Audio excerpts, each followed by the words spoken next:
Starting a business is not easy. It requires commitment, determination, belief. But not being easy does not mean that it's impossible. Yeah. It's difficult, but it's doable, and it needs patience. Don't rush. Take your time. If you are selling a product, just know there'll be times whereby people will not buy. Don't be discouraged. Take that as an inspiration that someday, someone will buy one. After one, they'll buy 10. Yeah. And then later, you'll have your product in the stores. So don't rush. Don't be too hard on yourself. Dream. Enjoy this moment. Make mistakes in the beginning. That's where the learning, comes from the mistakes. But it is possible. It is doable. This partnerships that we had with VMware, it's an American company that has presence in our country, in South Africa. But it gave us that opportunity for us to learn from such big organizations. And we developed our engineers. We have engineers that are certified in some of the most prestigious qualifications that in the country. There's only 14 organizations that have those qualifications.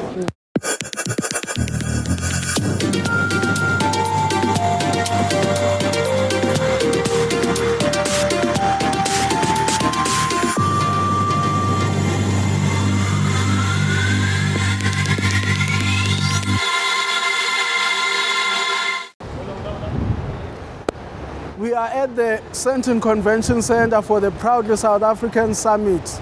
This is the organization that is focused at pushing and supporting local products. My name is Ntlalontle Ngcakaza. It's the Boardroom. Welcome to the Boardroom. I'm your host, Ntlalo. Today we are in Sandton at the Sandton Convention Center for the Proudly South African Summit. I am with Matthew Shilwane from the Mbulase Group. I believe it's an IT firm. Welcome to the show, sir. Thank you. Tell me more about your business, your story of how you got into this space. Mbulase Group was founded in 2013 by our founder, Mpululeko Khumalo, who is currently our CEO. He founded the organization because he saw the need in the South African economy for small enterprises that were founded within the borders of South Africa, okay, to provide enterprise architecture services, to provide cyber security services, to provide IT resources, because we are in short of IT skills within the country, and also to bring in technologies that are outside the borders of the country, that are doing great things outside the borders, and bring them within the country. Yes. I mean, young people right now, maybe they can be having challenges with funding, to break into business, like to be a seasoned business person, because of the challenges in the eco space and in the landscape of business. What are some of the key factors that make an enterprise a success? Some of the key factors, it's an innovative way of running the business.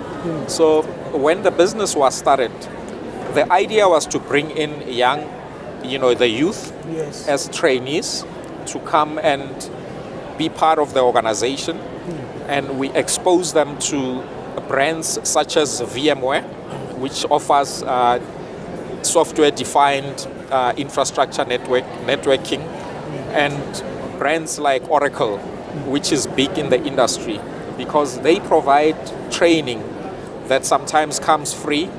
And it's actually the training, when you look at it, it's designed for youth. It gives opportunities for youth to develop and learn the technology, especially those who are fresh from varsity, graduates. They come in very fresh and they start learning. Some they like the programming side, others they like the hardware side, the infrastructure. And that's how we're able to, push the organization. Yeah. Awesome. The IT space, everything right now revolves around technology, but now, with the energy challenges, how have you guys been able to to maneuver through that space, and speak also more to the future prospects of what you guys are doing. Yeah. So I think for us, there were opportunities that were presented to us because our founder, he used to work for one of the big banks, and he had exposure on how the core banking space, banking front office and back office and technologies that are used by the big banks.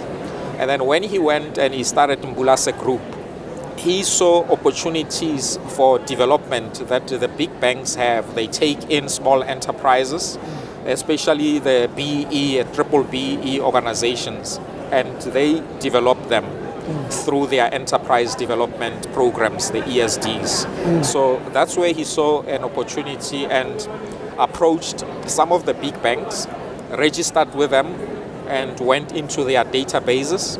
When opportunities come, they send out opportunities. Some are resourcing opportunities where they need developers, or they need database administrators or different IT skills.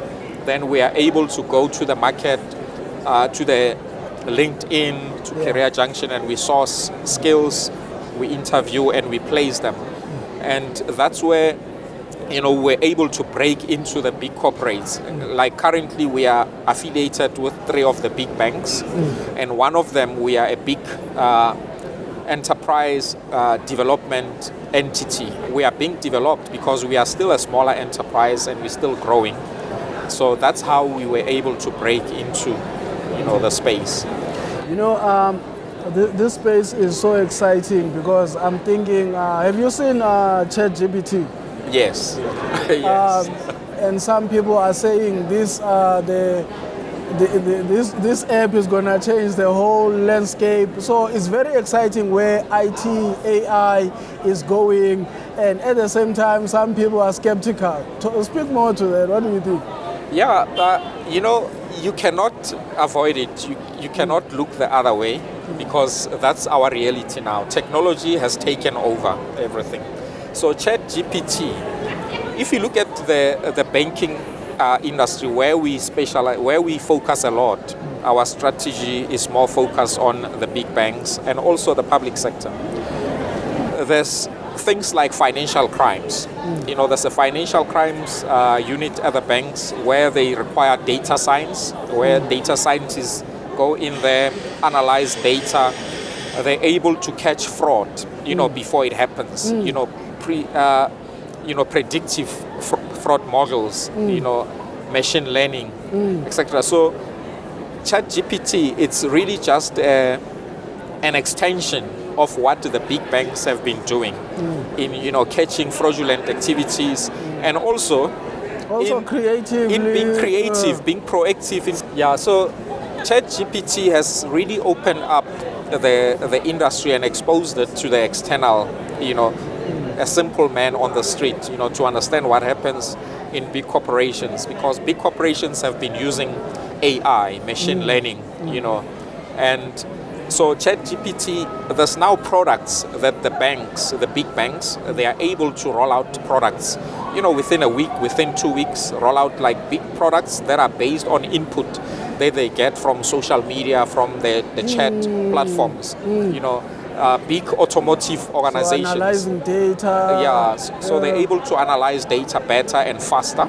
And also the creativity, most of the creativity that you find in big corporates, they come from the youth, the young people who use social media, who use gaming platforms, So they're able to get such information using platforms as ChatGPT. So for a simple man on the street who has a smartphone, they just see the ChatGPT as a chatting platform.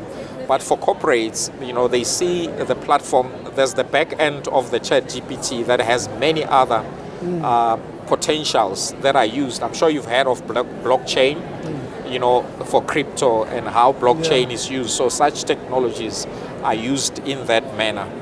So there are opportunities like the enterprise productivity platforms like your Word, your Excel, your PowerPoint, so there's integrations with those platforms, how you prepare presentations in the office, for a marketing campaign. or for a new product that you're going to introduce in the market, or for a challenge that you're facing with the lifts at the airport. You know, the escalators are not working. You know, how you do asset tracking, how do you do, you know, there's the word, you know, proactive maintenance of services that affect your passengers that, you know, fly throughout the airports, etc. Yeah, so ChatGPT has just opened it up and made everybody aware of what big enterprises are doing. Yeah, because I understand also Google, they are coming up with their own ChatGPT. So, yes. so just to round off also, speak to some of the startups, you know, I mean, looking at how you guys have made a success, because you said you've been in business 10 years now. Yes. Yeah, so what some of the key points you guys have managed to get right, and also advice for those startups coming up now in this space. Yeah, no, thank you. Actually, this year we'll be celebrating our 10th year anniversary as an organization, and we have some plans, you know, in the pipeline how we celebrate. So how we manage to succeed as a startup is that even though you are a young organization or a startup, you should not regard yourself as a small organization when opportunities are presented to you. You need to, you know, respond to the opportunity as though you are a big corporate, because the quality that you're going to produce, you don't have to compromise it because you're saying, I only have 1 year or 2 years in the industry, so they will understand. So the most important thing is to ensure that when you present yourself, compete at the same levels as the Microsofts and the Apples or the multi-choices of this world. Because the customer wants a product that will be able to be, you know, to be used if it's a technology that is going to be used internally by themselves, or it's a technology that they want their customers to use, you know. So that's the first thing that we did, was ensuring that the quality of our products are at the same standard, at the same level as the big corporates. And then the funding as well. You need to ensure that you have a proper funding plan, and an appreciation that when you get the funds, you cannot start paying your executive team or your management at the same level as the big corporates. You know, there has to be that compromise for a certain time as you pick up as an organization. Because the bigger mistake that organizations do is when that big check, because the IT industry, you do get a big check, you know, you can get a 10 million check just like that, but you don't get excited. The 10 million means you may require it for the next 24 months. However, 10 million will only spend it in 6 months. So you need to have proper plans. So what we've done well is we have good legal team that advises us on legal issues. We have a good accounting team that advises us. We have good industry, you know, team. We've partnered with good strategic partners that provide, you know, world-class technologies. You know, we're not shy to travel outside the borders of South Africa to go and learn, you know, in Europe, learn in the USA, learn in Asia, etc. And that's how we get to, you know, to grow and sustain ourselves with a small, you know, income that we're getting. Speak more, Matthews, to those strategic partnering, like how important it is, you know, because sometimes it's so important, like to the survival of the business, you know, who you run with, you know? Yes. Yeah. So, if I may, I would like to just pick up this just to show you some of our strategic partners. So, the strategic partnering is very critical because these are technologies that are world-class, that are used by some of the big organizations in the country, you know, globally, like VMware, you know, software-defined networking infrastructure. So these are technologies that during the COVID-19, when people were working from home, working remotely, you know, virtualizing their infrastructure.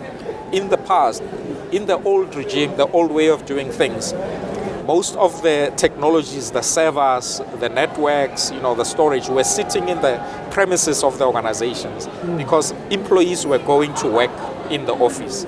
when COVID hit, employees were starting to work from their homes. And, the infrastructure, most of those infrastructures were getting overwhelmed because they were not cloud-based technologies. So this gave an opportunity to start introducing, small, medium, and large enterprises to start using virtual infrastructures where technologies can be used wherever you are. You don't need to be limited by, the office space where you're working from. So this partnerships that we had with VMware, it's an American company that has presence in our country, in South Africa. But it gave us that opportunity for us to learn from such big organizations. And we developed our engineers. We have engineers that are certified in some of the most prestigious qualifications that in the country. There's only 14 organizations that have those qualifications.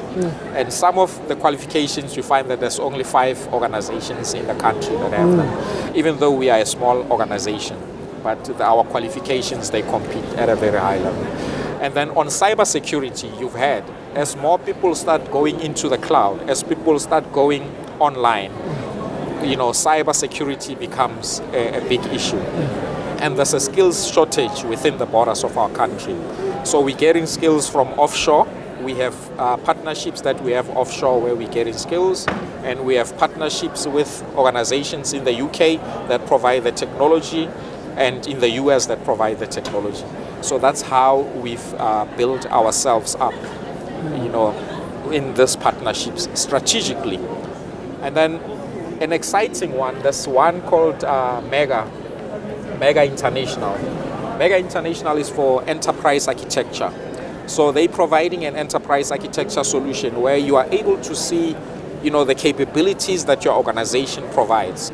You can have a multinational organization like the banks, where they've got, the banks in the country, in Africa, and others in the US and in Europe.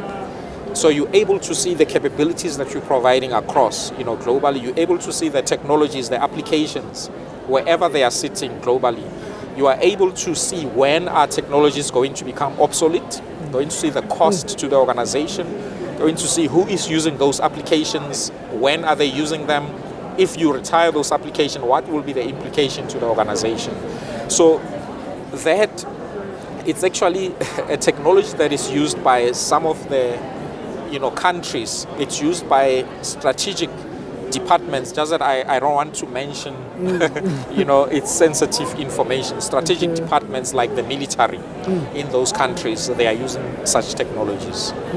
So we've partnered with that. It's called Mega International.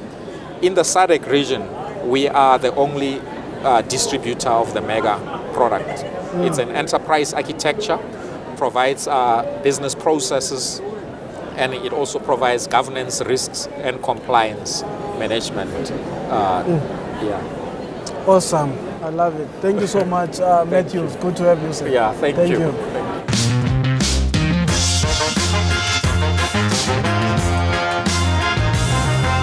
Welcome to the boardroom. We are still at the Proudly South African Summit. We are talking to some of the startups here today. I am with Ms. Kekana, and she owns a bakery, right? Yes. Tell me more about your business, ma'am. Thank you for inviting me. My name is Imelda Kekana. I'm an indigenous food revivalist innovator. I bake for a bigger cause. One of the main causes that why I bake what I bake is because I use indigenous ingredients that often is people are misinformed of what indigenous is. Indigenous is what is originally from South Africa, as opposed to people talking about Maotwana and Malamuhodu. So I bake using indigenous ingredients, things like sorghum that people know that we use to make tingi. I also use pearl millet that is called lewoja because I'm Bedi. I've started using indigenous grains from other countries like Zimbabwe. I've just received a consignment of rapoko, one of the most nutritious millet. So is to demystify indigenous cuisine. Because I come from a farming area. I come from Zibidela, which used to be one of the biggest citrus plants in the world. Now, why also another reason why I do this is because the products that I use, the raw material, the grains, they're climate smart. They grow in areas where water is scarce. But in terms of nutrition, nothing comes closer. They are nutrient dense. They are rich in oxidants, folic acid, calcium, potassium, fiber. A second reason why I'm doing this is because of their high nutrient content, they assist in curbing the lifestyle diseases that are ravaging South Africa and the globe.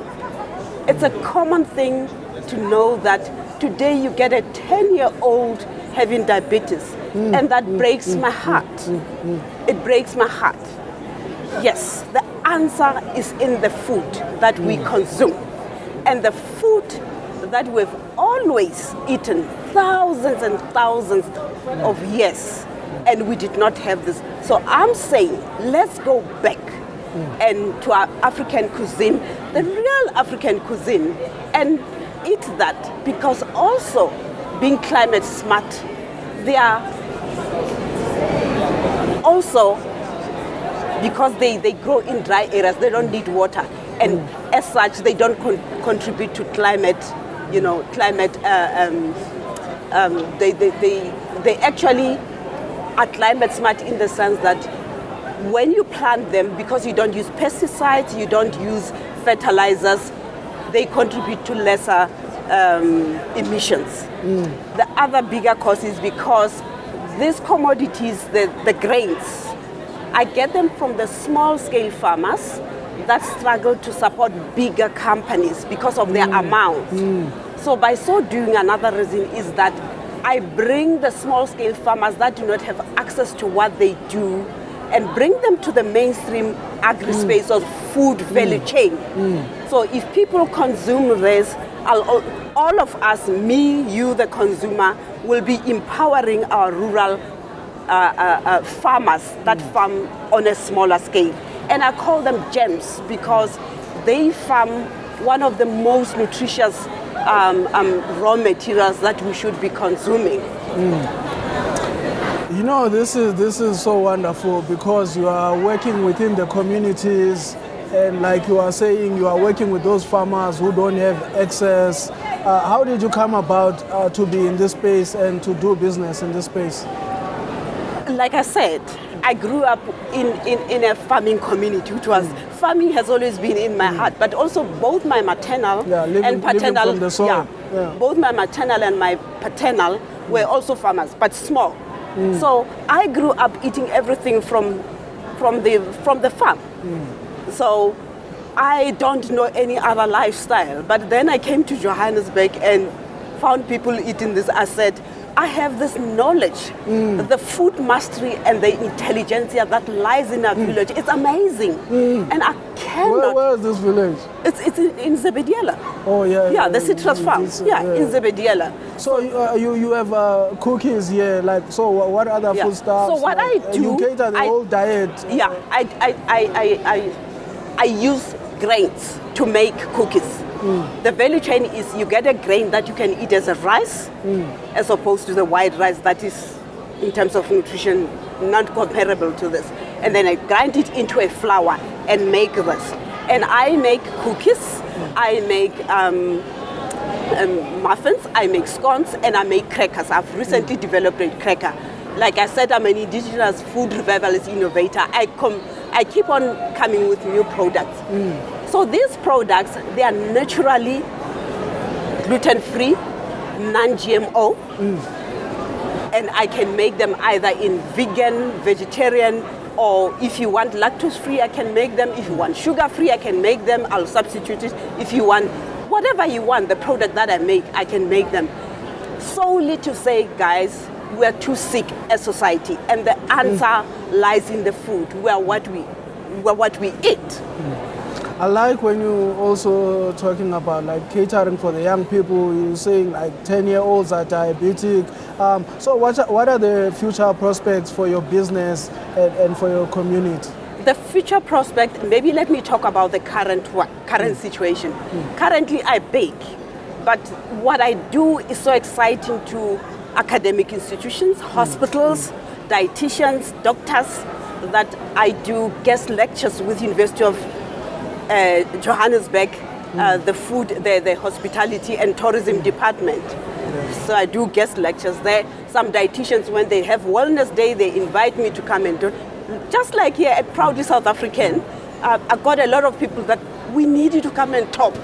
We first for the because person. most of these big companies, like they take from the small guys, the farmers, and then they look do like their own they came thing. up with some big idea somewhere. And so currently that is, although I'm a baker, the talking is taking so much space. But in the future, because I'm passionate about this, I want to collaborate with others and open an African gastronomy school so that we teach people the African or the South African food mastery and intelligence. Give them deep knowledge, not just knowledge, deep knowledge that have resided in us.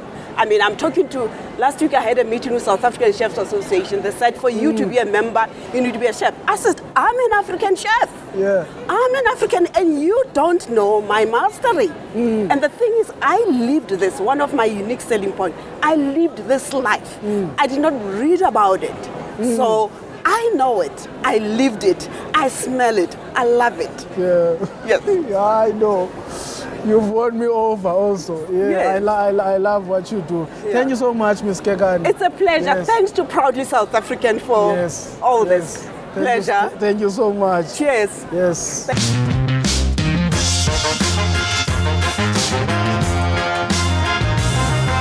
Welcome to the Boardroom. I'm your host, Ntlalontle Ngcakaza. I'm speaking with Siphiwe Tshabalala, former top South African football player. Welcome to the show, sir. Thank you. Thank you. Tell me more about the brand that you're exhibiting here today. Yeah, we're here in Sandton Convention Center, Proudly SA Buy Local Summit, and we are exhibiting our brands, which is Princess Bokang and Super Shava. It's kids' brand and it's local, 100% local character clothing. And we've got dolls as well and books. Is there any other endeavors that you are involved with in this space? Yeah, obviously, the reason for us to start this, business was to, do something that will outlive us, which is a legacy, and tell a story through fashion. We usually say that this is not just fashion, it's a story through fashion, a story of hope to inspire a black child, wherever they are, that they must not give up and they must not be defined by their background. And also to have for them to have a role model that is a reflection to them, someone that is authentic, a story that is authentic, and keeping the dream alive.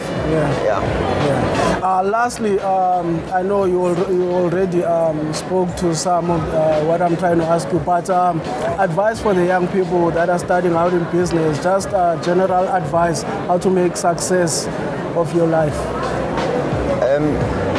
Starting a business is not easy. It requires commitment, determination, belief. But not being easy does not mean that it's impossible. It's difficult, but it's doable. And it needs patience. Don't rush. Take your time. If you are selling a product, just know there'll be times whereby people will not buy. Don't be discouraged. Take that as an inspiration that someday, someone will buy one after one, they'll buy 10. And then later, you'll have your product in the stores. So don't rush, don't be too hard on yourself. Dream, enjoy this moment, make mistakes in the beginning. That's where the learning, comes from the mistakes. But it is possible, it is doable. Yeah, thank you so much, Shaba. Good to have you. It's a pleasure. Thanks. Thank you. We were at the Sandton Convention Center for the Proudly South African Summit. Many young people are finding solutions in entrepreneurship and in the marketplace to the current economic challenges. My name is Ntlalontle, it's the Boardroom.